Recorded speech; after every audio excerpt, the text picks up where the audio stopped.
ಕಾರಣಕ್ಕೋಸ್ಕರ ಡೈವರ್ಷನ್ ತಗೊಳ್ಳಿಕ್ಕೆ ಅವಕಾಶಗಳು ಕಡಿಮೆ ಇದೆ.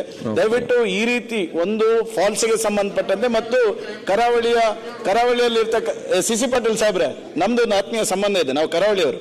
ಒಂದು ಸಮುದ್ರಕ್ಕೆ ಸಂಬಂಧಪಟ್ಟಿರ್ತಕ್ಕಂತೆ ಟೂರಿಸಂಗೆ ದೃಷ್ಟಿಯಿಂದ ಸ್ವಲ್ಪ ಅವಕಾಶಗಳನ್ನು ಇನ್ನಷ್ಟು ಓಪನ್ ಮಾಡಿದ್ರೆ ಖಂಡಿತ ತುಂಬಾ ಟೂರಿಸಂ ಡೆವಲಪ್ ಆಗ್ಲಿಕ್ಕೆ ಸಾಧ್ಯ ಇದೆ ಅನ್ನುವಂಥದ್ದು ನನ್ನ ಅನಿಸಿಕೆ. ಈಗ ಕರಾವಳಿ ಬಗ್ಗೆ ಚರ್ಚೆ ಕೂಡ ನಾವು ನಿಮ್ಗೆ ಆಗಿ ಚರ್ಚೆ ಮಾಡುದು, ಬರುವುದಿಲ್ಲ ನೀವಲ್ಲ, ಬೇರೆಯವ್ರಲ್ಲ. ನಿಮ್ಗೆ ಸವಲತ್ತು ಕೊಡ್ಲಿಕ್ಕೆ ಬೇಕಾಗಿ ನಾವೆಲ್ಲ ಚರ್ಚೆಗಳು. ಅಧ್ಯಕ್ಷರೇ, ಇಲ್ಲ ಉತ್ತರ ಕೊಡ್ತೀನಿ ಅದಕ್ಕೆ. ಈಗ ಎಲ್ಲ ಯಂಗ್ಸ್ಟರ್ಸ್ ಎಲ್ಲ ಪಾಪ ಗೆದ್ದಿದ್ದಾರೆ, ಎಲ್ಲಿ ಎಲ್ಲ ಮಂಗಳೂರಿಂದ. ಇಡೀ ನಮ್ಮ ರಾಜ್ಯದಲ್ಲಿ ಪೊಟೆನ್ಷಿಯಲ್ ಇರೋದು ನಿಮ್ಮ ಕರಾವಳಿಲೇ. ಹೆಲ್ತ್ ಟೂರಿಸಂ ಮಾಡೋಕ್ಕೂ ಅವಕಾಶ ಇದೆ, ಕಮರ್ಷಿಯಲ್ ಆಕ್ಟಿವಿಟೀಸ್ ಮಾಡೋಕ್ಕೂ ಇದೆ, ಧಾರ್ಮಿಕವಾದಂಥ ಟೂರಿಸಂ ಮಾಡೋಕ್ಕೂ ಅವಕಾಶ ಇದೆ.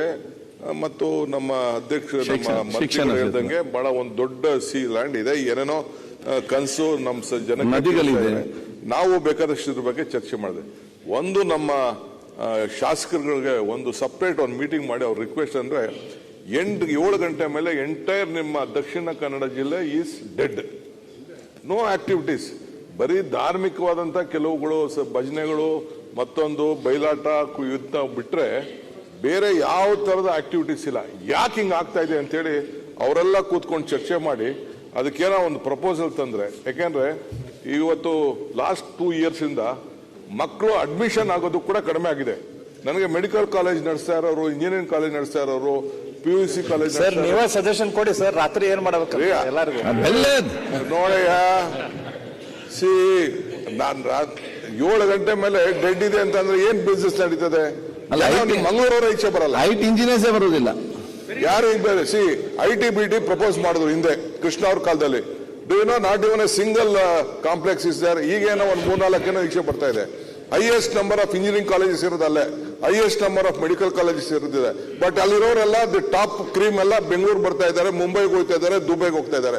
Y is that? ಯಂಗ್ಸ್ಟರ್ಸ್ಗೆ ಎಂಟರ್ಟೈನ್ಮೆಂಟ್ ಅವಕಾಶ ಇಲ್ಲ ಅಂತಂದ್ರೆ ಯಾರು ಈಚೆ ಬರಕ್ ಹೋಗಲ್ಲ. ಇವತ್ತು ಏನಾದ್ರು ಒಂದು ಸಿಟಿ ಯಾವ್ದಾದ್ರು ಒಂದು ಲೈವ್ ಆಗಿ ಇರಬೇಕು ಅಂತಂದ್ರೆ ಸಾಯಂಕಾಲ ಅಟ್ಲೀಸ್ಟ್ ಅವ್ರ ತಲೆ ಓಡ್ಬೇಕಲ್ಲ. ಅದಕ್ಕೆ ಡೆಡ್ ಆಗಿದೆ ಸಿಟಿ. ನಾನು ಒಂದು ಸರ್ವೆ ಮಾಡಿಸಿದ್ದೀನಿ. ಅದಕ್ಕೆ ನೀವು ನಿಮ್ಮ ಶಾಸಕರುಗಳು ಕೂತ್ಕೊಂಡು ಏನ್ ಮಾಡಬೇಕು, ಜನ ಹೊರಗಡೆ ಹೋಗಿ ಏನ್ ಮಾಡಬೇಕು ಅನ್ನೋದನ್ನ ನೀವೊಂದು ಪ್ರಪೋಸಲ್ ಸರ್ಕಾರ ಕೊಡಿ.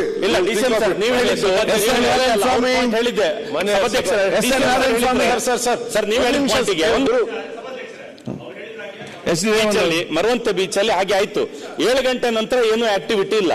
ನಾನು ಅಲ್ಲಿನ ಪಂಚಾಯತ್ ಲೋಕಲ್ ಎಲ್ಲರನ್ನು ಕರೆದ ಸಭೆ ಕರೆದು ಹೇಳಿದೆ, ಒಂದು ಸ್ಟ್ರೀಟ್ ಲೈಟ್ ಹಾಕ್ಲಿಕ್ಕೆ 2 ವರ್ಷದಿಂದ ಅರ್ಜಿ ಕೊಡ್ತಾ ಇದ್ದೇವೆ, ಇಲಾಖೆಯಲ್ಲಿ ಹೈಮಾಸ್ಟ್ ಹಾಕ್ಲಿಕ್ಕೆ ಅನುದಾನ ಇಲ್ಲ ಅಂತಿದ್ದಾರೆ. ಸೊ ಹಾಗಾಗಿ ಯಾವುದೇ ಸೇಫ್ಟಿ ಅವ್ರು ಹೇಳಿದ ಪಾಯಿಂಟ್ ಕೂತ್ಕೊಳ್ಳ ಮಾತಾಡ್ಬೋದು. ಉಪಮುಖ್ಯಮಂತ್ರಿಗಳು ಬಹಳ ಚೆನ್ನಾಗಿ ಉಲ್ಲೇಖ ಮಾಡಿದ್ದಾರೆ. ಉಪಮುಖ್ಯಮಂತ್ರಿಗಳೇ, ನಾವೆಲ್ಲ ನಿಮ್ಮ ಜೊತೆ ಇದ್ದೇವೆ. ಯಾಕಂತೇಳಿ ನೀವು ಹೇಳಿದ್ರು 100% ರೈಟ್ ಇದೆ. ಒಂದು ನಮ್ಮಲ್ಲಿ IT ಫೀಲ್ಡ್ ನವ್ರು ಯಾಕೆ ಬರ್ತಾ ಇಲ್ಲ ಅಂತೇಳಿ 7 ಗಂಟೆ ನಂತರ ನಮ್ಮಲ್ಲಿ ಡೆಡ್ ಇರುವ ಕಾರಣಕ್ಕೋಸ್ಕರ ಇವತ್ತು ಇಷ್ಟು ನಮ್ದು ಯಂಗ್ಸ್ಟರ್ಸ್ ಇರುವಂತ ಒಂದು ಜಿಲ್ಲೆ. ನೀವು ಖಂಡಿತವಾಗಿ ನೀವು ಏನ್ ನಿರ್ಧಾರ ತಗೊಳ್ತೀವಿ, ನಾವೆಲ್ಲ ಜಿಲ್ಲೆಯ ಜನ ನಿಮ್ಮೊಟ್ಟಿಗೆ ಇದ್ದೇವೆ. ನಾವು ಟೂರಿಸಂ ಮತ್ತು ಈವ್ನಿಂಗ್ ಸಂಜೆ ಹೊತ್ತು ಮತ್ತು ಎಲ್ಲ ದೃಷ್ಟಿಯಿಂದ ಡೆವಲಪ್ಮೆಂಟ್ ಆಗುವ ದೃಷ್ಟಿಯಿಂದ ಖಂಡಿತವಾಗೂ ನಾವು ಉಪಮುಖ್ಯಮಂತ್ರಿಗಳು ನಿಮ್ಮ ಜೊತೆ ನಮ್ಮೆಲ್ಲ ಜಿಲ್ಲೆಯ ಶಾಸಕರು ಇದ್ದೇವೆ ಅನ್ನುವಂಥದ್ದನ್ನ ಈಗ ಇಷ್ಟು ಇಬ್ರು ಒಂದು ಸಪರೇಟ್ ಮೀಟಿಂಗ್ ಮಾಡ್ತೀವಿ ನಿಮ್ಗೆ. ಇಂಪಾರ್ಟೆಂಟ್ ಪ್ರಕಟಣೆ one second. Important CC Patil ಅವರೇ, ಸಿಸಿ ಇಂಪಾರ್ಟೆಂಟ್ ಸಬ್ಜೆಕ್ಟ್ ಅಲ್ಲ, ಬಹು ಮುಖ್ಯ ವಿಚಾರ ಇದೆ. ಈಗ ಮಾನ್ಯ ಮುಖ್ಯಮಂತ್ರಿ ಬರಬೇಕಿತ್ತು ಉತ್ತರ ಕೊಡ್ಲಿಕ್ಕೆ. ಮುಖ್ಯಮಂತ್ರಿಗಳ ಪರವಾಗಿ ನಮ್ಮ ಕೃಷ್ಣ ಬೈರೇಗೌಡರು ಮಿನಿಸ್ಟರ್ ಕೊಡ್ತಾರೆ. ಅವ್ರು ಈಗಲೇ ನಾಳೆ ಒಂದು ಇಂಪಾರ್ಟೆಂಟ್ ಈಗ ಮೀಟಿಂಗ್ ಇದ್ದ ಕಾರಣ ಈಗ ಪ್ರಶ್ನೆ ಸಂಖ್ಯೆ 8 ಮತ್ತೆ ಬರ್ತೇನೆ. ಪ್ರಶ್ನೆ ಸಂಖ್ಯೆ 8 ಸಮೃದ್ಧಿ ಮಂಜುನಾಥ್ ಕೊಡ್ತೇವೆ. ಅದು ರಿಪ್ಲೈ ಕೊಟ್ಟು ಹೋಗ್ತೇವೆ, ಮತ್ತೆ ಕೊಡ್ತೇನೆ. ಸಮೃದ್ಧಿ ಮಂಜುನಾಥ್ ಸರ್, ಚುಕ್ಕೆ ಗುದ್ದಿದ ಸಂಖ್ಯೆ 55 ಸನ್ಮಾನ ಮುಖ್ಯಮಂತ್ರಿ ಸಾಹೇಬ್ನ ಕೇಳಕ್ಕೆ ಕೊಡ್ತಾರೆ. ನಾನು ಹೇಳಿದ್ದೇನಲ್ಲ, ಅವ್ರು 2ಕ್ಕೆ ಉತ್ತರ ಕೊಟ್ಟು ಹೋಗ್ತಾರೆ, ಮತ್ತೆ ಅಲ್ಲಿಗೆ ಬರ್ತೇನೆ ನಾನು. ಮಾನ್ಯ ಸಭಾಧ್ಯಕ್ಷರೇ, ಮಾನ್ಯ ಮುಖ್ಯಮಂತ್ರಿಗಳ ಪರವಾಗಿ ಮಾನ್ಯ ಶಾಸಕರಿಗೆ ಉತ್ತರ ಒದಗಿಸಿಕೊಟ್ಟಿದ್ದೇವೆ. ಉತ್ತರ ಬಂದಿದೆ ಸನ್ಮಾನ್ಯ ಸಭಾಧ್ಯಕ್ಷೆ. ಅದು ತಪ್ಪು, ಅಧಿಕಾರಿಗಳು ತಪ್ಪು ಉತ್ತರ ಕೊಟ್ಟಿದ್ದಾರೆ. ಸೊ ಏಕೆಂತಂದ್ರೆ ಈಗಾಗಲೇ ವಾಲ್ಮೀಕಿ ಭವನ ಕಟ್ಟಲಿಕ್ಕೆ 2013ರಲ್ಲಿ 1 ಕೋಟಿ ಹಣ ಬಿಡುಗಡೆ ಆಗಿತ್ತು. ಆ ಜಾಗ ಪ್ರಾರಂಭ ಇರೋಕತ್ತ ಕೋರ್ಟ್ಗೆ ಹೋಗಿತ್ತು. ಸೊ ಅದರಿಂದ 25 ಗುಂಟೆ ಜಾಗ ಆಲ್ರೆಡಿ ಅಲಾಟ್ಮೆಂಟ್ ಆಗಿದೆ. ಇವರು 1 ಎಕರೆ ಅಂತ ಕೊಟ್ಟಿದ್ದಾರೆ. 25 ಗುಂಟೆದಲ್ಲಿ ಯಾವುದೇ ಕಾರಣಕ್ಕೂ ಒಂದು ಭವನ ಕಟ್ಟಲಿಕ್ಕೆ ಆಗುದಿಲ್ಲ. ಹಾಗೆ 1 ಕೋಟಿಯಲ್ಲಿ ಕೂಡ ಒಂದು ಭವನ ಕಟ್ಟಲಿಕ್ಕೆ ಆಗುದಿಲ್ಲ. ಈಗಾಗಲೇ 25 ಲಕ್ಷ ಹಣ ಬಿಡುಗಡೆ ಆಗಿದೆ. ಬಹುಶಃ ಮುಂದಿನ ದಿವಸದಲ್ಲಿ ದಯವಿಟ್ಟು ಮನಸ್ಸು ಮಾಡಿ ತಾವು ಜಾಗ ಸ್ವಲ್ಪ ದೊಡ್ಡದಾಗಿ ಕೊಟ್ಟು ಮತ್ತು ಹಣ ಜಾಸ್ತಿ ಮಾಡ್ಬೇಕಂತ ತಮ್ಮಲ್ಲಿ ಕೇಳ್ಕೊಂತೀನಿ. ಮಾನ್ಯ ಸಭಾಧ್ಯಕ್ಷರೇ, 2 ಆಯ್ಕೆ ಇದೆ. ಮಾನ್ಯ ಸದಸ್ಯರ ಸಲಹೆ ಮೇರೆಗೆ ಸರ್ಕಾರ ಮುಕ್ತ ಮನಸ್ಸನ್ನ ಹೊಂದಿದೆ. ಒಂದು, ಹಿಂದೆ ಕೊಟ್ಟಂತ 1 ಎಕರೆ ಜಾಗದ ಮೇಲೆ ಉಚ್ಚ ನ್ಯಾಯಾಲಯದಲ್ಲಿ ತಡೆ ಆಜ್ಞೆ ಇದೆ. ಈಗ ತಾವು ಸರ್ಕಾರ ಪ್ರಯತ್ನ ಮಾಡಿ ತಡೆ ಆಜ್ಞೆಯನ್ನ ತೆಗೆಸಿ ಅಲ್ಲೇ ಮಾಡಬೇಕು ಅಂದ್ರೆ ಅದಕ್ಕೂ ನಾವು ತಯಾರಿದ್ದೇವೆ. ಅದಕ್ಕೆ ಬದಲಿಯಾಗಿ 25 ಗುಂಟೆ ಜಾಗವನ್ನ ಗುರುತಿಸಿದ್ದೇವೆ.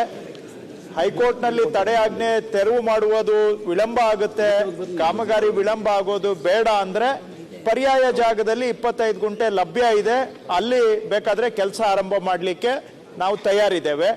ಎರಡೂ ಕೂಡ ಮಾನ್ಯ ಶಾಸಕರು 2 ಆಯ್ಕೆಯಲ್ಲಿ ಯಾವುದನ್ನ ಹೇಳ್ತಾರೆ ಅದನ್ನ ಮಾಡಲಿಕ್ಕೆ ಸರ್ಕಾರ ತಯಾರಿದೆ. ಮಾನ್ಯ ಅಧ್ಯಕ್ಷರೇ, ಓಕೆ. 25 ಗುಂಟೆದಲ್ಲಿ ಯಾವುದೇ ಕಾರಣಕ್ಕೂ ಕಟ್ಲಿಕ್ಕೆ ಆಗುದಿಲ್ಲ. ದಯವಿಟ್ಟು ಬದಲಿ ಜಾಗವನ್ನ 1 ಎಕರೆ ಕೊಡ್ಬೇಕಂತ ತಮ್ಮನ್ನು ಮನವಿ ಮಾಡ್ಕೊಂತೀನಿ. ಈಗಾಗಲೇ 1 ಕೋಟಿ ಹಣವನ್ನು ಬಿಡುಗಡೆ ಮಾಡಿದಿರಿ. ಸೊ ದಯವಿಟ್ಟು 1 ಕೋಟಿ ಒಂದು ಭವನ ಕಟ್ಲಿಕ್ಕೆ ಆಗುದಿಲ್ಲ. ತಾಲೂಕು ಭವನದ ಆದಾಯದಲ್ಲಿ 2 ಕೋಟಿ ಹಣಗಾರ ಬಿಡು ಮಾಡ್ಬೇಕಂತ ತಮ್ಮಲ್ಲಿ ಕೇಳ್ಕೊಂತ ಇದೀನಿ. ಮಾನ್ಯ ಅಧ್ಯಕ್ಷರೇ, 1 ಎಕರೆ ಹಿಂದೆ ಕೊಟ್ಟಿದ್ವಿ, ಅದರ ವಿರುದ್ಧವಾಗಿ ಕೆಲವರು ತಡೆ ಆಜ್ಞೆ ತಂದಿದ್ದಾರೆ. ಈಗ ವಿಷಯ ಇರೋದು ಹಾಗೆ.